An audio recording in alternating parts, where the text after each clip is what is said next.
This is probably one of my most frequently asked questions.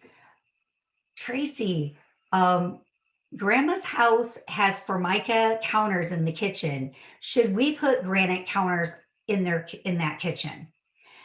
And really, one needs to look at the overall property, the value of that property within the neighborhood, what buyer expectations are for that home, and if that specific improvement is going to cause a lift in value or not.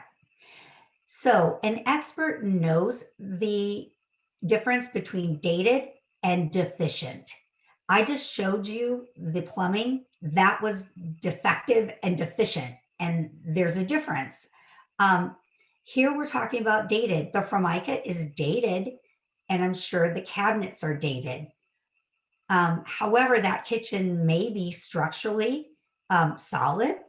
It may be vintage, very attractive, where a modern farmhouse lover might find, oh, they want to put in butcher block counters instead and keep the cabinets for a very inexpensive DIY fix to the kitchen.